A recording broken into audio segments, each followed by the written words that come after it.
Voor de open dag van het Poortos ging Kikker TV een promotiefilmpje maken om vrijwilligers te lokken. Dit is wat we gemaakt hebben. Ja, als je dan hier zo deze... Hallo, Mattie Schelen van Kikker TV. Wat zegt u? Waar? Oké, we komen maar aan. Jongens, het is moord gepleegd. We moeten er naartoe. Kom.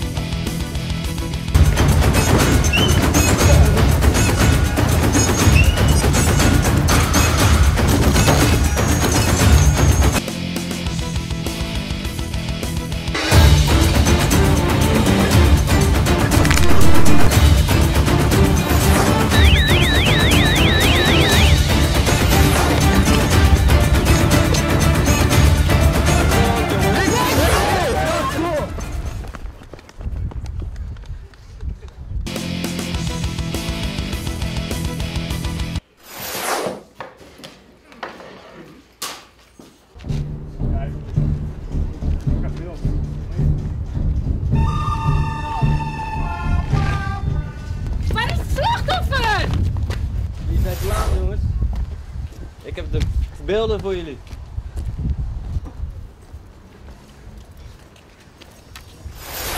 Oh, zijn we te laat? Kikker! Uniek. Voor jou en mij. Multifunctioneel. Lokaal. Leuk. Nieuws.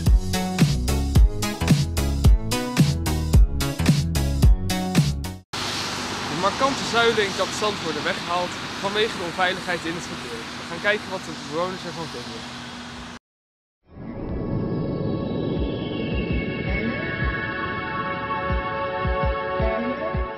De 1100 meter lange rij met markante zuilen in Katzandbad wordt nu weggehaald omdat ze toenemende bouwverkeer in de weg staan. Wij gaan erop uit om te kijken wat de mensen hiervan vinden dat het kunstwerk nu verwijderd wordt. De zuilen worden beschouwd als kunstwerk in Katzandbad. Beschouwt u het ook als kunst? Nee, heel iets lelijks. Ik heb het nooit, ik heb het al van het begin al gezien hier. Ik woon hier al zo lang. Maar het is een vreselijk iets. Vindt u het jammer dat ze weggaan? Helemaal niet. Je hebt er totaal gezicht in als je hier rijdt met je auto. Als je op elkaar moet passeren, het is veel te smal. Ik kon weinig heel snel inschatten waar die palen stonden. En vindt u dat het straatbeeld van Katzandbad nu verandert? Omdat de zuilen weg zijn? Dan krijgt weer een mooie ruimtelijk inzicht.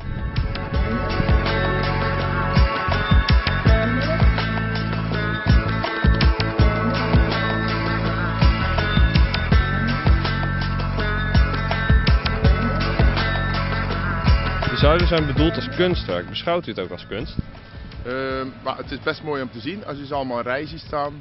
Maar ze moeten wel een beetje onderhouden worden. Dus ze hadden wel een keer een verfbeurtje mogen hebben.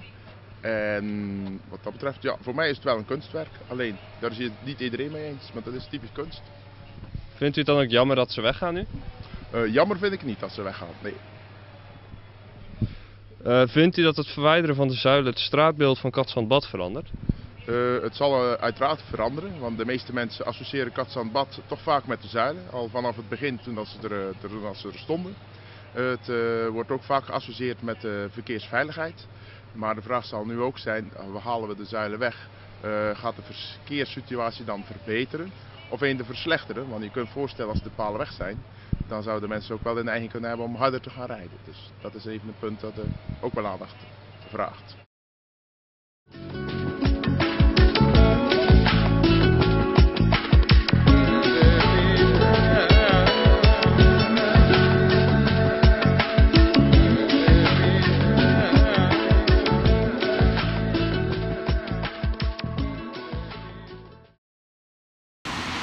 Voor de thema Ouderenavond in het Zwingcollege is speciaal iemand uit Amsterdam gekomen om voorlichting te geven over het volgende thema: tieners en sociale media. Ook Kikker TV was hier weer bij om te filmen.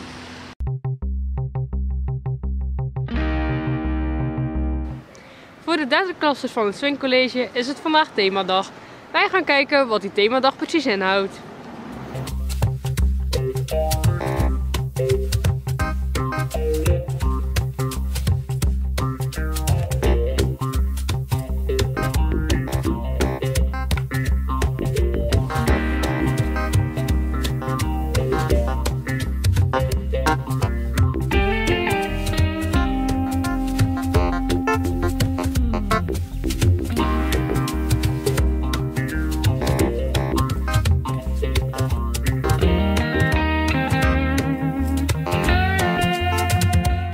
Wat houdt de themadag precies in?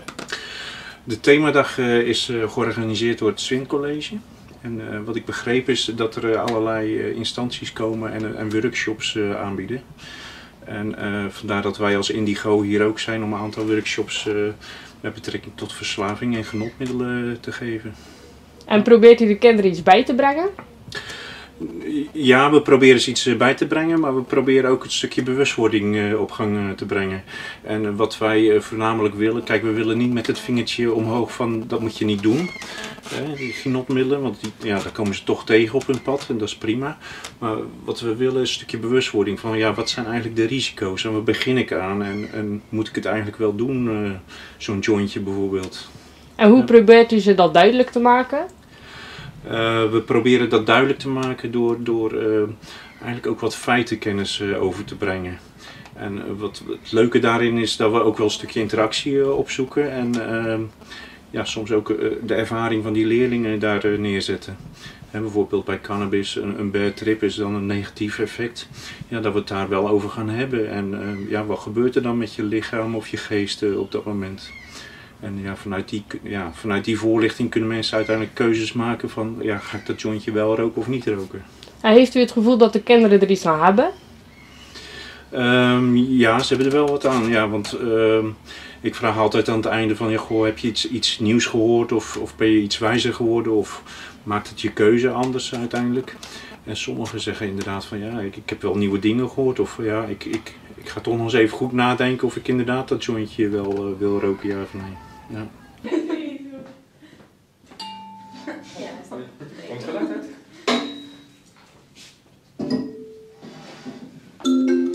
The river's flowing down the hill, birds are singing sweetly, trees are waving left to right, the sun is shining in the sky.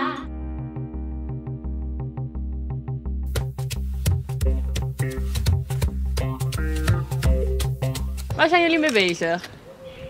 We zijn zo'n doos aan het spuiten zeg maar, naar kleur en keuze. En dan moeten we een foto maken en dan kom je erin staan. Dat is voor de opdracht dat je in de hoek staat. Zeg maar. Vinden jullie het leuk zo'n themadag? Ja, het is wel leuk. En waarom vind je het leuk? Ja, creatief bezig zijn. Samen, je kan dingen samen doen, dus ja. Is het leuker dan gewoon lessen volgen? Ja. Waarom? Nou, hier ben je dus gewoon eigenlijk met iedereen samen bezig. En in de klas doe je eigenlijk vrij weinig. En leer je er nog iets van? Dat is een hele goede vraag. Ja, je leert er wel wat van dat je mensen eigenlijk niet omdat ze anders zijn. Anders, of gezegd. Niet aan de kant mag zetten.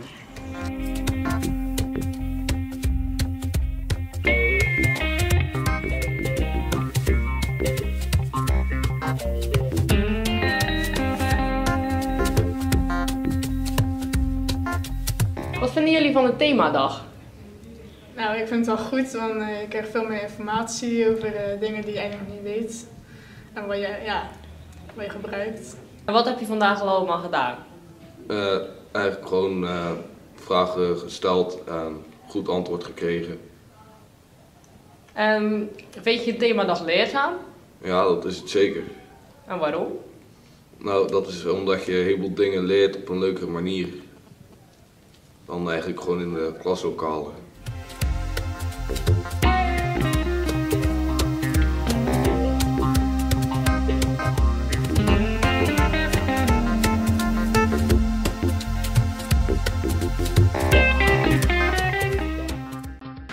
De laatste tijd zijn er steeds meer inbraken in Zeeuws-Vlaanderen. En kijken hoe het staat in Oostburg. Er wordt steeds meer ingebroken in Zeeuws-Vlaanderen. Vooral huizen met oud hang- en sluitwerk zijn populair bij de inbrekers. De politie heeft in februari 46 meldingen binnengekregen. Opnieuw meer dan de maanden ervoor. De politie vraagt de burgers om oplettend te zijn en bij een verdachte situatie de politie te bellen. Laten we eens kijken wat de burgers hiervan vinden. Is er wel eens bij u ingebroken of kent u iemand waarbij er wel eens ingebroken is? Ik ken wel iemand waarbij ingebroken is. Dat is namelijk een week of 3 geleden bij de schoonmoeder van mijn vrouw, van mijn dochter. Oh, dat is dus echt nog pas geleden nog. Ja, dat is pas geleden, ja. Als u niet thuis bent of u slaapt, doet u dan alle ramen en deuren op slot? Ja, zeer zeker. Ja. En nog extra ook nou tegenwoordig. Oké, ja, bedankt.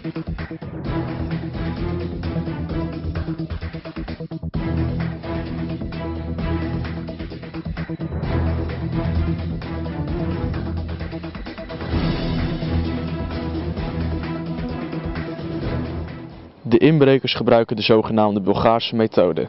De slotplaat wordt verbogen en het cilinderslot wordt afgebroken.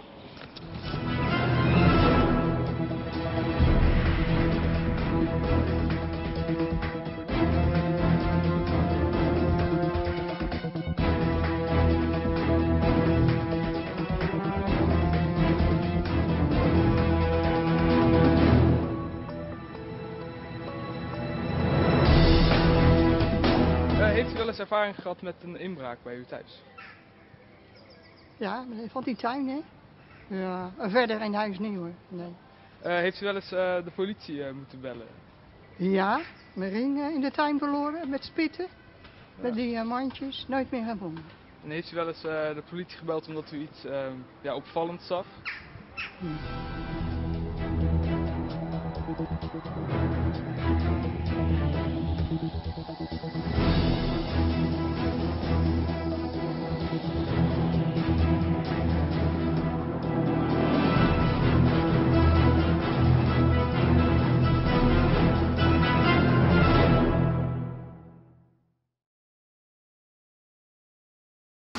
Er komt een nieuwe brandweerkazerne in Oostburg.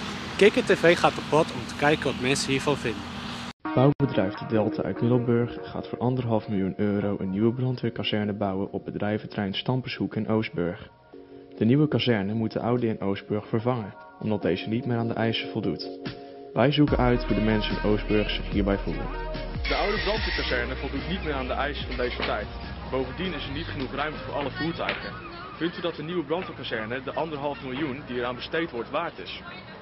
Nou, of het waard is, dat hangt af van het ontwerp natuurlijk en van het totale gebouw en de luxe die eraan gegeven wordt. Maar een brandweerkazerne is noodzakelijk iets. Dus daar mag wat voor de gemeenschap voor besteed worden. Oké. Dus. Ja, door de nieuwe ligging kan de brandweer straks nog sneller ter plaatse zijn bij de incidenten. Bent u zelf wel eens getuige geweest of heeft u wel eens klachten gehoord over dat de brandweer laat bij een incident aanwezig was? Nou, je hoort altijd achteraf dat mensen klagen, hè, van het is allemaal te laat en het duurt te lang. Maar als je het qua minuten beschouwt, dan is de brandweer in zijn algemeenheid best op tijd aanwezig. En ze hebben nou eenmaal een uitruktijd nodig voordat mensen op de kazerne zijn. En voordat ze in de auto zitten, ja, dat kost tijd. Het zijn vrijwilligers. Kijk, als je professioneel op de brandweer hebt, beroeps, dan zijn ze op de kazerne aanwezig en dan zijn ze binnen 2 minuten weg. Okay. Dus het is prima. Okay. Voelt u zich veiliger nu er een nieuwe kazerne gebouwd wordt?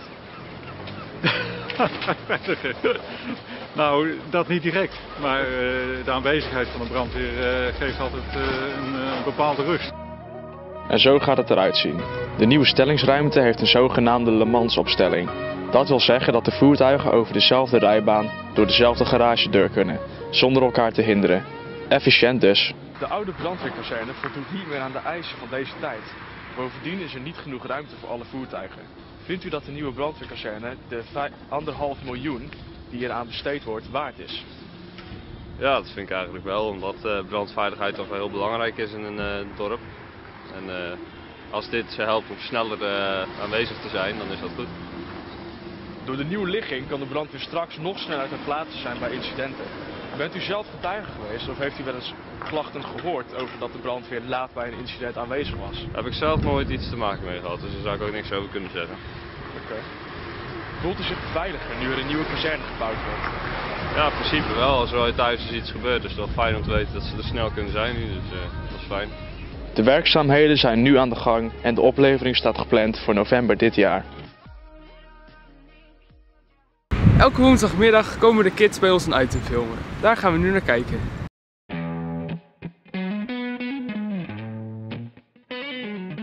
Wij zijn van Kikker TV. We doen het vandaag over social media. We zijn te gast bij Fertility, We gaan vragen wat hun van social media vinden.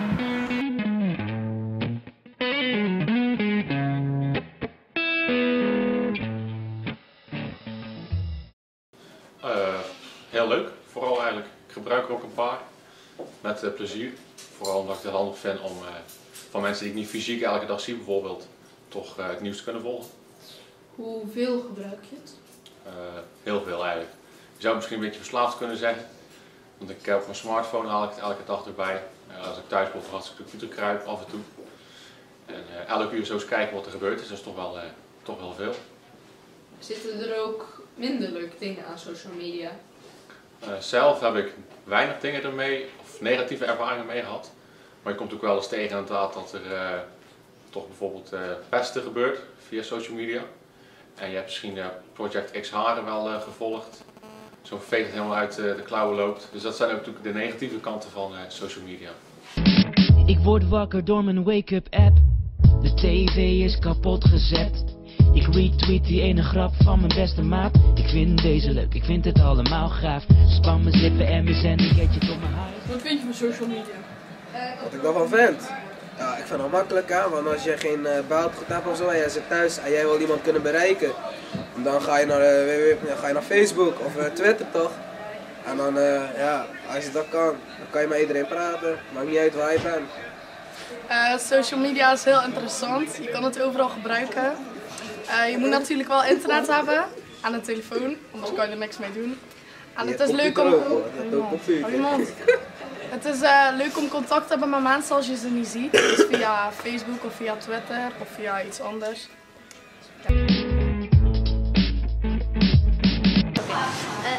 Gebruik je social media? Ja. Oké. En wat voor social media gebruik je dan? Facebook gebruik ik. Waarom? Ja, omdat ja, daar zitten de meeste mensen op zo. Oké, dus ja. Hoe vaak zit je dan? Dat is een goeie. Elke dag maar. Wat vind jij van social media? Goed en leuk. En waarom dan? Omdat je er alles mee kan. En gebruik je het vaak? Ja, best wel. Oké.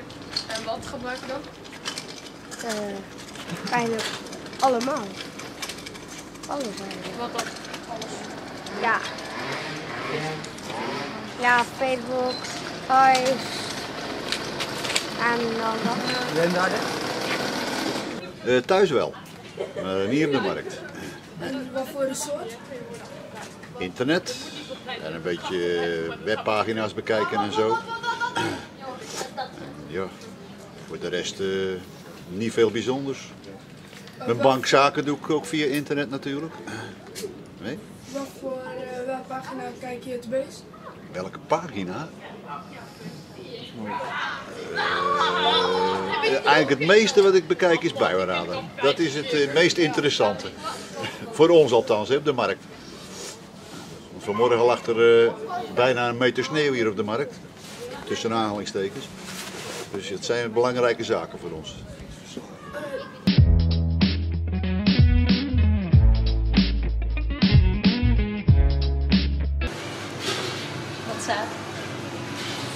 Ja, Facebook, Twitter. Vroeger deed ik nog aan Hives, maar nu niet meer. Skype. En hoe vaak gebruik je social media? Elke dag. Ja, elke dag. Waarom? Waarom gebruik je social media? Om in contact te blijven met je vrienden. Ja. Ik bedoel, je hebt natuurlijk wel vrienden die even ver weg wonen. Word ik de baas van de App Store, krijg ik 1 miljoen likes. Of krijg ik 100.000 followers via social media. 22 februari vond er een oefendebat plaats over die discobus en waar hij naartoe leidt. Kikker TV was hier ook bij om het te filmen.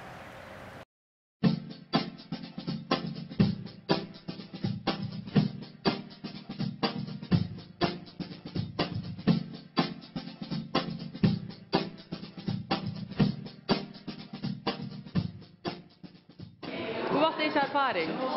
Ik vond het heel zinvol, ook dat je er veel van leert en nu ook weet wat wat ze hier zo ook daadwerkelijk doen.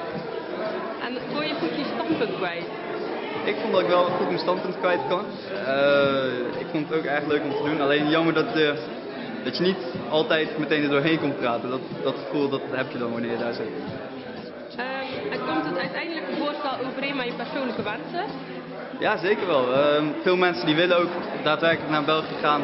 Ook, daarom zijn de bussen ook een goede uitkomst om naar België te gaan. Dus zeker. Denk je dat er echt iets met het voorstel gaat gebeuren? Dat durf ik niet te zeggen, maar ik hoop natuurlijk van wel. Want dat was wel ons standpunt, ons amendement. Dus ja, ik hoop het wel. There's always something to remind me of another place in time where love that traveled far and found me. Wat deed ervaring? Ja, ik vond het heel leuk om te doen, om dat eens mee te maken en ja, ik vond het best wel interessant. Kon je goed je standpunt kwijt? Ja, ik vond van wel. Ik ben best wel veel aan het woord geweest en daar ben ik ook wel heel blij om. Gewoon omdat ik vind dat mijn standpunt ja, toch wel de beste is van die hier genoemd zijn. Komt het uiteindelijk het voorstel overeen met je persoonlijke wensen? Ja, dat wel. Ik vind het sowieso heel leuk om naar België uit te gaan. En nu zie ik ook dat eigenlijk de meerderheid van de jeugd daar wel vindt. Dus vind ik wel dat daar rekening mee gehouden moet worden, omdat het om de jeugd gaat. Denk je dat er echt iets met het voorstel gaat gebeuren? Als ik eerlijk ben, denk ik het niet. Maar dat zou ik wel heel erg jammer vinden, omdat ze nu eigenlijk wel eens zien van de jeugd wil het wel, want daar is ook de meerderheid voor. Maar ik denk, als ik de wethouders hoor, dat er uiteindelijk niks mee gedaan gaat. Knowing silence will speak for her.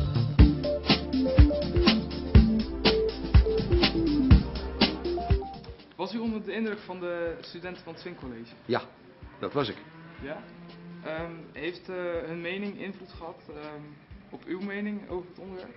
Ja, maar waar ik van onder de indruk was, was om te beginnen toch het enthousiasme en ook de vaardigheid waarmee ze de discussie wisten te voeren. Ik vond dat heel bijzonder. Ja, ze hebben natuurlijk, er is bewust ook gekozen voor dit onderwerp, wat natuurlijk de jongeren aanspreekt, maar waar ze ook een mening over hebben. En wij gaan kijken of we daar ook iets mee kunnen doen. Dus, u heeft een beter beeld gekregen van de mening van de leerlingen? Ja, natuurlijk. Het is een prachtige methode om ze op deze manier aan het woord te krijgen.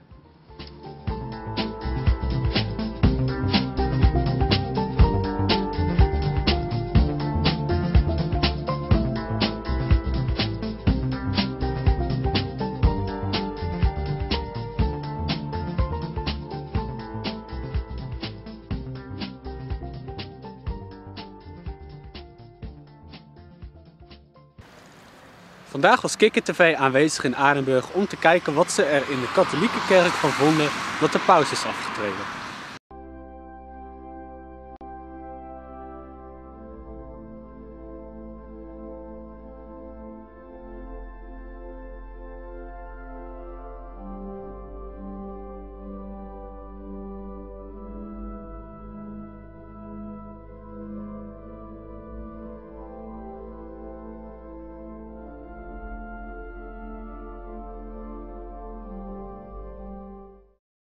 Wat vindt u ervan dat de paus zelf besloten heeft om te stoppen? Het lijkt me een heel verstandige beslissing van hem als hij zelf aanvoert dat hij lichamelijk eigenlijk niet meer in staat is om zijn taak volledig te vervullen. Dan lijkt me dat een wijze beslissing om zelf de stap te zetten om terug te treden. En u gelooft dat het is omdat hij lichamelijk niet meer kan, zeg maar? Daar ben ik wel van overtuigd dat hij, dat hij zelf voelt dat hij niet meer zodanig vitaal is dat hij zijn functie kan vervullen op een manier dat hij dat zelf wenst. En ik denk dat hij ook vindt dat het in belang van de kerk is dat er dan iemand komt die vitaal is lichamelijk. En wat heeft de paus voor u betekend als katholiek? Ik denk dat de paus vertegenwoordigt eigenlijk de continuïteit in de katholieke kerk. En elke paus zet natuurlijk zijn eigen accenten. Dus dit was iemand, denk ik, die theologisch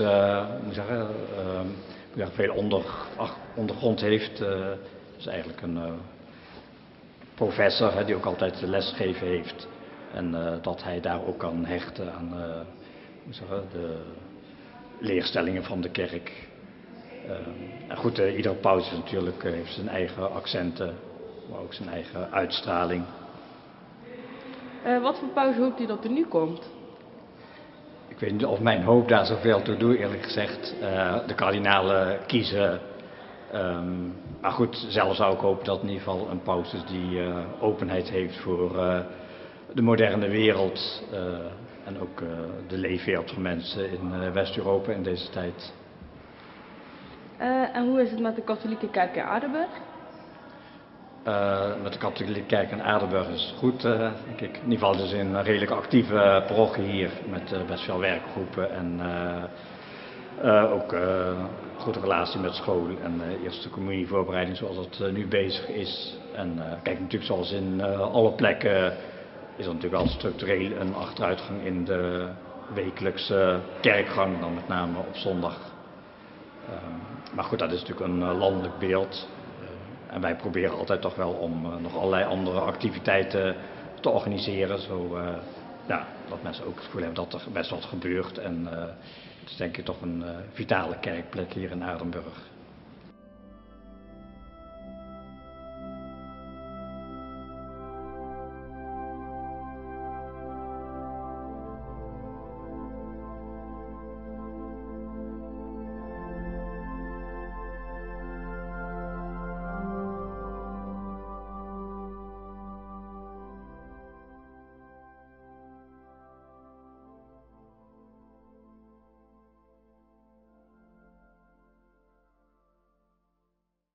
Als afsluiting gaan we naar het Spookhuis en Sluis het Hompje bekijken.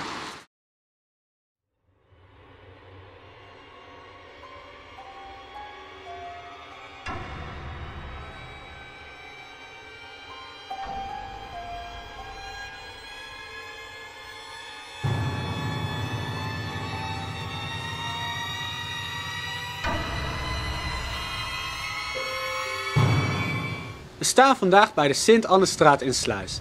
Dit oude vervallen gebouw hier achter me staat bekend als het Humpje. In 1992 is het opgekocht en sindsdien is er weinig meer aan gedaan. Van de gemeente moet de eigenaar ervoor zorgen dat de waterschade gelimiteerd is. En de eigenaar moet nu de komende 6 weken gaan beslissen hoe hij dit gaat oplossen. Als hij hier geen oplossing voor vindt, moet hij een dwangsom betalen. Wij gaan eens kijken hoe het er van binnen uitziet en hoe erg de schade is.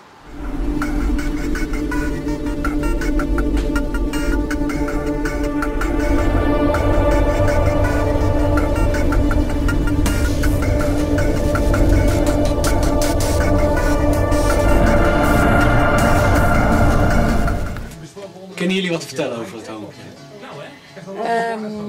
Wat ik er nog van weet is dat het vroeger een tehuis was voor gehandicapte kinderen. Ik heb het alleen maar meegemaakt als een bouwval. Ik ken het zoals het er nu bij staat.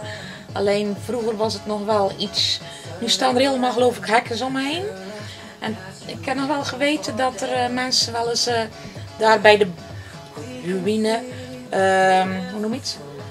Trouwreportages maakten. Toen zag het er redelijk uit. Ik ben er nog eens geweest, toen was er een veiling.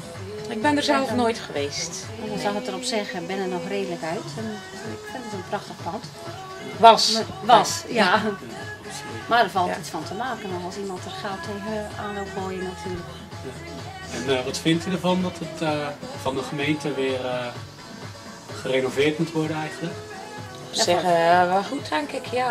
Van mij mag het wel, Ik moet eerlijk zeggen, nou, als ik nu richting België rijd en ik rijd daar langs, dan vergeet ik dat het er is. Het staat natuurlijk ook een beetje naar achteren. Maar ja, het is eigenlijk geen reclame voor Sluis. Nee, dus, er valt iets moois van te ja, maken. ik denk dat het niet slecht is dat daar wat mee gebeurt. We zijn er beide over eens.